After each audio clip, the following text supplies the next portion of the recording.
I mean, that is a fairly large army if you've managed to muster together here. Kudos to you for that. Oh, damn it! Didn't take Beijing. It was worth trying. That was actually perfect timing. I'm just going to stop this stream in 3 minutes. So, anyway, this is the end of the game. So, if you want to see the scores here, I am first overall. Unfortunately, I can't... Oh, I could do continue and then look from there. But anyway, yeah, largest army, largest navy, most provinces, most province value, highest income, highest trade income. We won at everything. We finished all of the idea groups. We finished all the technologies. 19,000 score. Let's have a quick look at the ledger. First in the world, loads of stuff, loads of mercenaries. Ming are actually down to 95. They got rid of a couple of their mercenaries, though. They are completely out of manpower at this point. Let's just go through the list. Score comparison, I was first. Not quite by 100, but good enough. Oh, sorry, not quite by 1,000, but good enough. Still earning loads of points. Ming gaining none because they've been shattered in the last couple of wars. I mean, this is basically what I was saying. Is if I wasn't going to be first, I would have to attack Ming in order to do this to their score. That just shows it would have been effective. Score through the ages. Discovery age. The victors. The top 5 in the Discovery age were... Oh, hello. Ming, Revolutionary France, the Ottomans, me, and Spain. In the Reformation, it was Ming, Ottomans, me, Spain, and Russia. Absolutism age, it was Ming, me, Britain, Ottomans, and Spain. So it's always kind of the same guys at the top. And then the Revolutionary age, the Ottomans just collapsed. I took everything. Ming, Britain, Spain, Russia. So Britain came back in quite a big way. Russia came back in quite a big way because they got trounced a few times early on. Score over time. Is there a way of selecting, like, enemies? Not really saying anything. Technology, I got them all. Religion. Actually, yeah, how many provinces were... Oh, this is just within our nation. No, most number of countries were Catholic, followed by Sunni, but the most provinces were Sunni. So that's the one that matters, because that would be me. States and territories, provinces, don't really care about those. Don't care. Military. The best general in the world at the end of the game was an Ottoman. And then me. Actually a fairly good mix of different nations there. Current rulers. Best ruler in the world at the moment was a Korean. A 446. Wow. He's only 4 points away from maximum.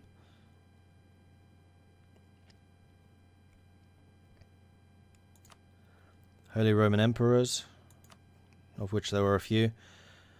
Previous rulers. Like, this is definitely where the Mamluks are just ridiculous. It's just the quality of all of their rulers. Like, that guy, a 6, was probably the lowest I ever had. And it's impossible to go below a 2, because you get +2 admin for everything. So I kind of got fairly lucky with the Diplo rolls, and I got very lucky with the military rolls. Army quality comparison, so I'm no longer at maximum professionalism. In fact, we dropped a fair amount because of the sheer number of mercenaries I was raising, but we're still up to 77%. Discipline, we had the most disciplined army in the world. France had the most morale. That's not surprising because we get some pretty hefty bonuses, but we were still 4th overall. Largest army, mine, by quite a long way. And we would have shattered Ming down. As soon as we got all of our mercenary infantry together, I was just going to turn around and biff them. Especially once Beijing had fallen. Naval quality. We are probably up there with the durability. We're at least a 5%. I thought we may actually have been a 10, but we weren't. Naval tradition, we were first. That's because of all the light ship protecting trade. Protecting trade increases naval tradition. So, we were there. Largest navy in the world. Obviously us. We still, even though we took a couple of losses, had 100 heavy ships and 500 light ships. No one even comes close to us with that. Britain tried. Britain failed. Army losses. Oh, is this throughout time? So Ming lost the most men in history with 10.5 million. I lost 6.9 million. Russia lost 6.2 million. The Ottomans lost 3.3. Malwa 2.8. Britain lost 2.4 million throughout the game. That's actually kind of surprising because Britain doesn't usually commit that many troops to any wars. So I guess because they were active on the continent, Britain was actually more engaged with continental wars, which does make sense. They took almost double the number of casualties that France did. Huh.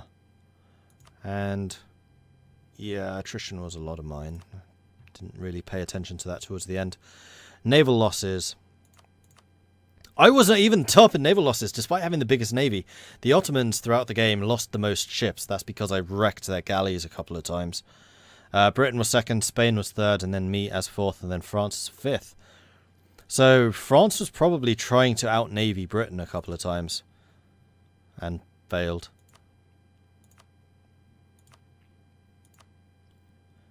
Income comparison. Top taxation in the world, me. Ming doesn't even come close. In fact, there's big disparity between Ming and Britain. Trade. Are you ready for this? Almost 3 times more trade than the next person, which was Britain. And then the United States. Really? The USA had the 3rd most trade in the world. That's very surprising because it's hard to get money into America because it feeds into Europe. I mean, it's kind of the same as the Middle East, but interesting. Oops, I hadn't finished here. Biggest gold income was the United Central States of America. Sorry, United Center of America, Central America, whatever they're called, with almost 20 ducats. I was getting 16, but that's because of my African trade, African gold. Tariffs, I wasn't earning any. Britain's the only one that really had any tariffs to their name. Spain must have lost even more of their colonies. I mean, I know the United States broke free, but I have a feeling they may have lost even more. The only one with any vassals in the world was revolutionary France, which was probably Brittany? Argentina was getting the most war reparations with 72 ducats. They must have just beaten Britain towards the end.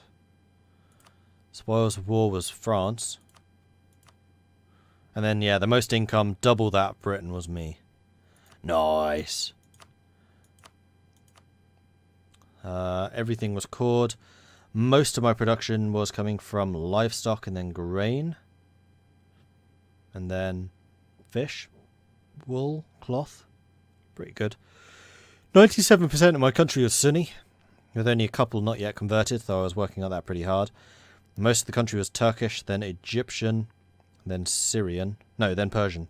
Turkish, Egyptian, Persian, Mashriki, and then Syrian.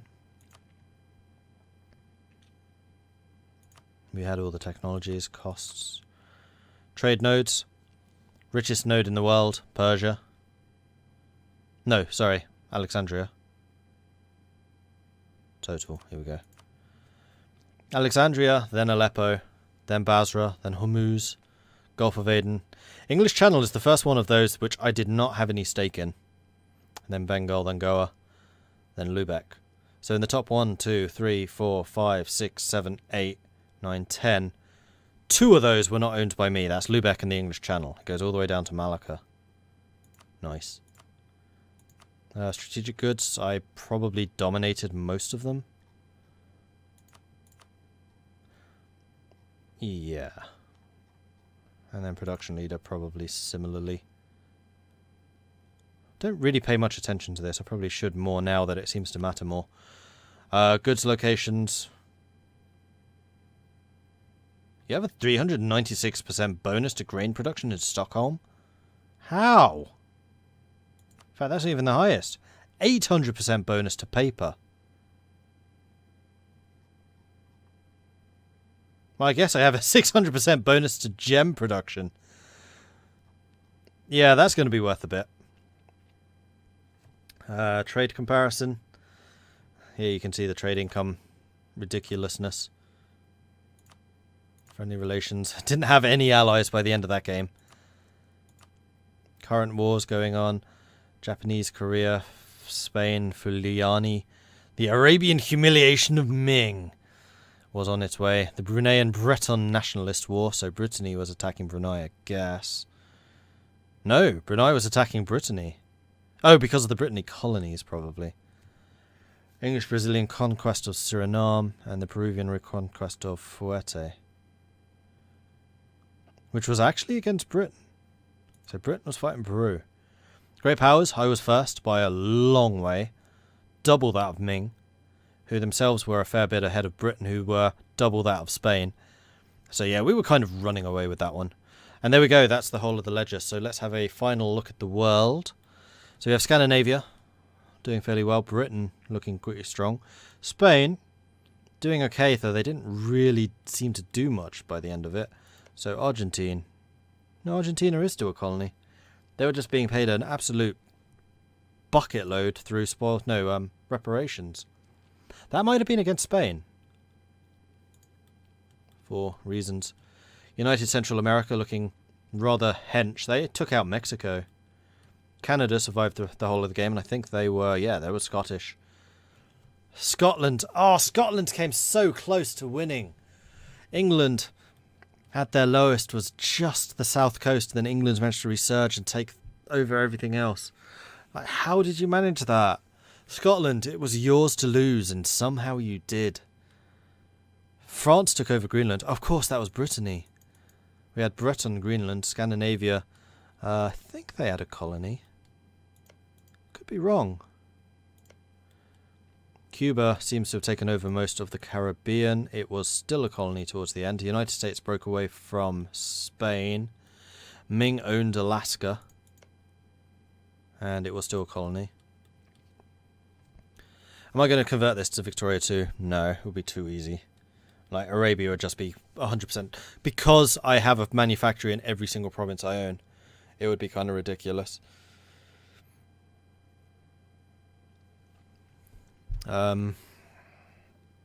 Yeah, there are no real other power blocks that could compete. Lithuania would probably be too poor. Poland, possibly. Austria, possibly. Milan would be an industrial powerhouse, but they're not even the whole of Italy.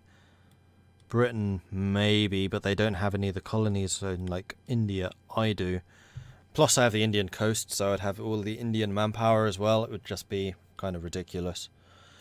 Anyway, that is going to be the end of this series and this stream. So thank you everyone for watching. I do hope you enjoyed it. If you did, hit that follow button to get notifications when I'm live in the future. If you've really enjoyed this, then do consider subscribing. It really does help out tremendously. I do have a huge... I have a Patreon, which you can also take a look at if you want to support the channel that way.